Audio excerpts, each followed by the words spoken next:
सुमित बायोबबलमध्ये तेव्हा शूट करत होता, त्याच्यामुळे तो परत त्याच्या शूटिंगला गेला. आणि त्यावेळेला जो गेला तेव्हा तिथे आमचं एक वेगळंच स्वप्न साकार झालं, जे आमच्या ध्यानीमनीही नव्हतं की हे आपल्याला साकार करायला आम्ही तिथे गेलोय, तसं काही नव्हतं. अलिबाग इतकं आवडलं आम्हाला की सुमितनी तिथे एक छोटी जागा घेतली, जिथे आता आम्ही थोड्या दिवसात आमचं घर झालं तिकडे. तर टुगेदरनेस एकत्र साजरं करतात. आम्ही पार्टी ॲनिमल्स किंवा प्रेमी नाही. आणि आमच्या घरात पार्ट्या होत नाहीत, आमच्या घरात डिनर्स होतात, जेवणं होतात आमच्या घरात. आणि लग्नाचा वाढदिवस किंवा वाढदिवस असा मी आम्हाला जेव्हा वेळ मिळतो तेव्हा आम्ही ते सेलिब्रेट करत असतो. तर त्यामुळे जसं आता अलिबागमध्ये एक घर आम्ही करतो, तर एक महिन्याभरात ते पूर्ण झाले, बऱ्यापैकी होत आलेले. आता तरी एक महिना लागेल. तर मग त्याच्यानंतर तिकडे एक निवांत आणि ते कोकणच आहे, त्यामुळे ते गंमत आहे, तिकडे मजा येणार आहे. मला तुमच्याकडनं आणखीन एक जाणून घ्यायचंय. मैत्री, तुम्ही जसं म्हणालात की तुमच्या दोघांच्या आई वडिलांमधलं जे नातं होतं, जी मैत्री होती, ज्यांनी ज्या पद्धतीनं त्यांचं आयुष्य जगले, त्याचा इम्पॅक्ट नकळत तुमच्यावर पडला. आता तुम्ही आई वडील आहात, त्यामुळे तुमच्या मुलांवर तो इम्पॅक्ट कसा पडलाय? कारण आता मी त्यांना लहान असताना पाहिले, तुमच्या घरी आले, आता ते दोघेही मोठे झाले, त्यांच्या क्षेत्रात काम करतायत. तो कसा इम्पॅक्ट पडलाय? तुम्ही एक आई वडील म्हणून कसं पाहताय? ज्या मला त्यांनी खूपसं आमचं सगळीकडचं घेतलेलं आहे. म्हणजे सासू सासऱ्यांचं त्यांनी बघितलेलं आहे, माझ्या आई वडिलांचं बघितलेलं आहे, माझ्या कझिन्समध्ये आम्ही कसे वावरतो ते बघितलेलं आहे, चिन्मयी तिच्या कझिन्समध्ये कशी वावरते, आणि ज्या पद्धतीचा बॉन्ड आमच्या सगळ्या भावंडांमध्ये आहे. म्हणजे आता सप्टेंबर महिन्यामध्ये चिन्मयीच्या मामाने एक छोटंसं गेट टुगेदर ठेवलं होतं धारवाडला. तर तिकडे आम्ही सगळेजण गेलो होतो. त्या धारवाडच्या जुन्या घरात, 100 वर्ष जुनं घर आहे तिकडे. तर त्या घरात गेलो होतो. तर हे जे काय असतं ना, हे सगळंच आमच्या पोरांनी बघितलेलं आहे आणि अनुभवलेलं आहे. तर ह्या सगळ्याच गोष्टींमधलं काय काय त्यांनी घेतलेलं आहे, आणि ज्या पद्धतीने ते पण एक्सपोज होतात त्या गोष्टींना, किंवा ते आता सगळ्या ग्रुप्समध्ये ते पण असतात.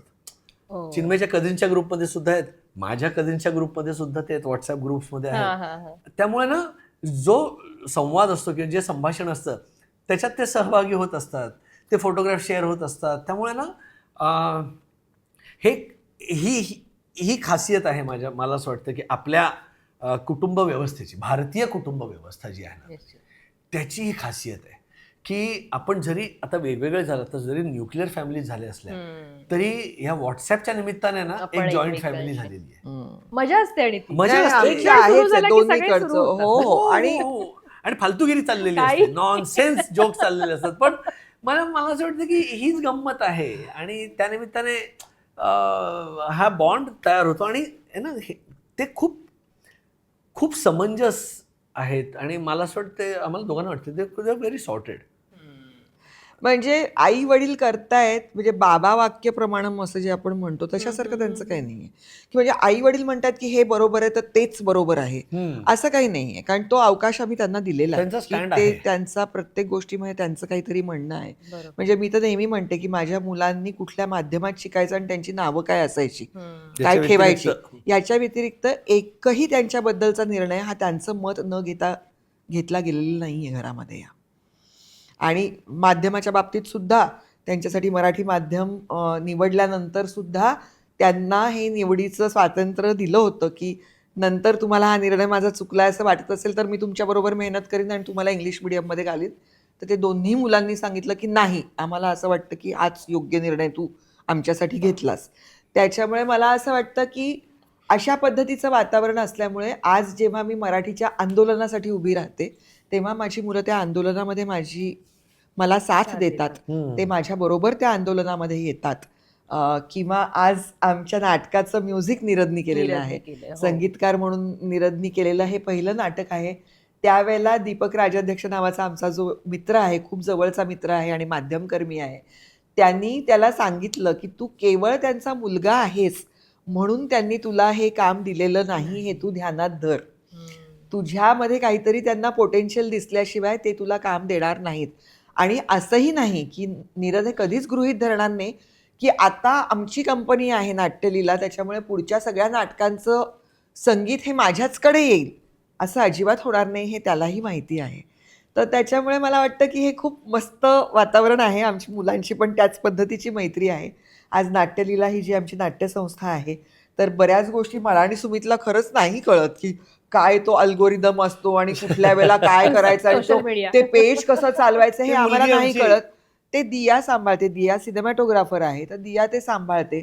दिया एखादं स्क्रिप्ट जेव्हा घेऊन येते आणि तिला तिच्या मनामध्ये जर कधीतरी अशी द्विधा असेल की हे करावं की न करावं, तर ती आमच्याशी ते डिस्कस करते. शेवटी निर्णय हा तिचा असतो, पण तिला असं वाटतं की हां, यांचं मत घेण्यासाठी लोक आहेत. आम्ही काही नवीन प्रोजेक्ट आलं तर आम्ही घरी चर्चा करतो आणि चर्चा त्यांचंही करतो. opinion घेतो. वाचनामध्ये ती मुलं असतात बरोबर आमच्या बरोबर. तर त्याच्यामुळे मला हे असं वाटतं की छान आहे. हे छान आहे आणि ते स्वतंत्र आहेत, ते स्वतंत्र विचार करणारे आहेत, त्यांचं स्वतंत्र असं सुरू असतं काही ना काहीतरी. आणि ॲट द सेम टाइम असं वाटतं की की आम्ही नकळत का होईना बऱ्याचशा गोष्टींना आपल्याला शिकवाव्या नाही लागत.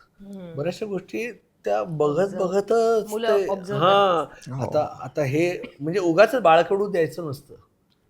हां, त्यामुळे म्हणजे असं ते काय आपसूक होऊन जातं पकडून ते. पकडून संस्कार नाही करता येत असं मला वाटतं. आणि पण ती असं मुलं कधी-कधी- इतकी ब्लॉटिंग पेपर सारखी असतात, तुमच्या चुकीच्या सुद्धा गोष्टी ते तुमच्या नाही, पण कधी कधी उचलतात आणि कानपिचक्या द्याव्या लागतात. असंही कानपिचक्या नाही. द्याव्या लागतात. कोण हो. देतं दोघांमध्ये? मीच देतो. मलाही देता होतो, तर त्यांना काय, ते काय सोडतील. कारण खरंच तो सुमित खूप जास्त बॅलन्स्ड, सुमित खूप जास्त शिस्तीचा, जास्त फोकस्ड असा तो आहे. म्हणजे 12 तासात तू जितकं काम करशील, 36 तासांचं काम तो 12 तासात करू शकतो. आणि त्याच्यानंतर त्याची चिडचिड होत नाही. त्याच्यानंतर त्याच्यात त्याच पद्धतीची ऊर्जा असते. तर ह्या गोष्टी त्याच्या ते खूप छान महत्त्वाचं आहेत. हां. तर त्याच्यावर त्याला he has all the right. तो आमच्या चुका काढूच शकतो आणि आम्ही त्याला तेवढा स्कोप देतो. बरं, त्यांनी आमचंही मान्य केलं पाहिजे. म्हणजे आम्ही असे आहोत म्हणून त्याचं कौतुक. बरं, मी काही वर्षांपूर्वी तुमच्या घरी येऊन नीरन आणि दियाचं रक्षाबंधन हो. सेलिब्रेट आपण केलं होतं. त्यावेळेला ती गायली होती हो. आणि दिया स्वतः म्हणाला होता, मला अनेकदा असं वाईट वाटतं की माझा आवाज असा का नाहीये. हो. सो ती गाणं शिकली आणि काही हे आहेत. हा पॉडकास्ट हा तिच्यासाठी. आता ह्या पुढचं जे काही 5 मिनिटं जे आहेत ते सगळं तिच्यासाठी. आमच्या ताई अशा आहेत की त्यांनी लहानपणीच असं तिने एकदा म्हटलं होतं, अशी सोफ्यावरती उलटी बसून काहीतरी गात होती. खूप सुंदर जागा घेतली तिने त्या गाण्यामध्ये. तर मी तिला म्हटलं, दिया अगं किती सुंदर गाते, शिकत का नाहीस? तर तिने असं माझ्याकडे बघितलं, तर ती म्हणाली, मी सुंदर गाते ना, म्हणजे मला गाणं येतच ना, मग मी का शिकू?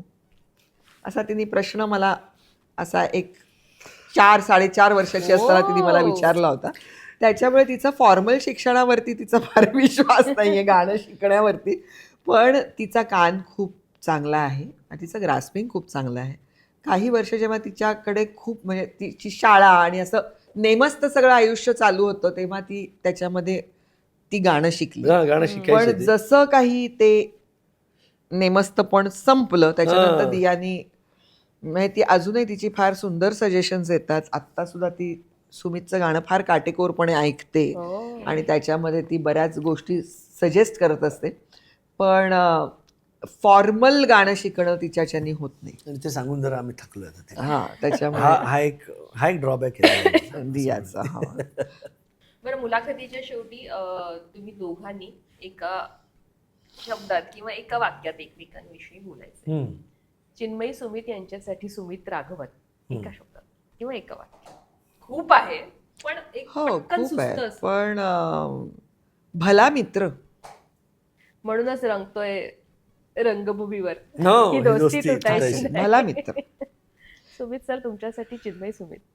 बापरे, खूप काही काय आहे. पण अनकंडिशनल.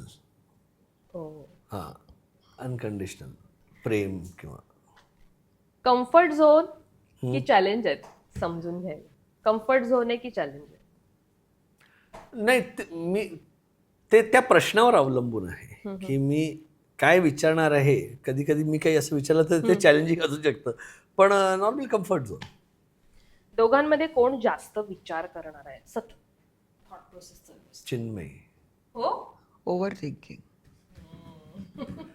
पण मला असं वाटतं आपण सगळेच जण विचार करत असतो, सतत ते चक्र सुरूच असतं. असं नाही आपण नाही मी आता ना खूप रिलॅक्स असं नसतं ते. जर असं कोणी म्हणत असेल तर तो खोटं बोलतं. एखादी गोष्ट आहे जी त्या नाही चेंज करणार कधीच असं तुम्हाला वाटतं? एक गोष्ट त्यांच्याविषयी जी नाही चेंज करणार ती, त्यांना बदलायला नाही आवडणार त्या बाबतीत. तिचा भाषेवरचा पवित्रा. तिच्याशी बोलायला त्यामुळे भीती वाटते बऱ्याचदा, म्हणजे मेसेजवर सुद्धा किंवा प्रत्यक्ष सुद्धा, की आपण एखादा शब्द कसा उच्चार करतोय त्याच्यावर पण तिची नजर असते, म्हणजे तिच्या नजरेतनं कळते की कदाचित हे चुकलंय बाबा आपलं. बरं चिन्मयी, तुझ्यासाठी सुमित सर प्रेडिक्टेबल की अनप्रेडिक्टेबल? Unpredictable predictable. नाही नाही नाही, सुमित खूप प्रेडिक्टेबल. सुमित येतो मला. तू अजूनपर्यंत त्यांच्या समोर कधी व्यक्त नाही झालीस, पण त्या गोष्टीबद्दल तुला प्रचंड अभिमान आहे त्यांचा. सुमितच्या बद्दल हा, की जे असे तू सहज कधी बोलली नाहीस, पण माहितीये तुला आहे मनातलं, म्हणजे ते व्यक्त नाही झालंय पण कधी, किंवा अशी एखादी गोष्ट जी व्यक्त नाही केलीस पण आता तुला या प्लॅटफॉर्मवर व्यक्त करायची त्यांच्या. नाही नाही, तो अतिशय त्याच्या मूल्यांच्या बद्दल ठाम आहे. सर्व मूल्यांच्या बद्दल जे मला खूप खूप आवडतं. तो त्याच्या तत्वाशी कधीच हे नाही, तडजोड नाही करत. बरं, मला आता दोघांनी नाटकाच्या निमित्ताने भेटतोय त्यामुळे मैत्री, दोघांनी मैत्री विषयी एका शब्दात एका वाक्यात व्यक्त व्हा. मला वाटतं मैत्री हे शाश्वत मूल्य आहे आयुष्यातलं. शाश्वत मूल्य, अनचेंजिंग. मैत्री पाण्यासारखी आहे, जी निर्मळ आहे, पण त्याच्यामध्ये वो अपने रंग में, त्याच्यामध्ये हर रंग उसमें घुल जाता है.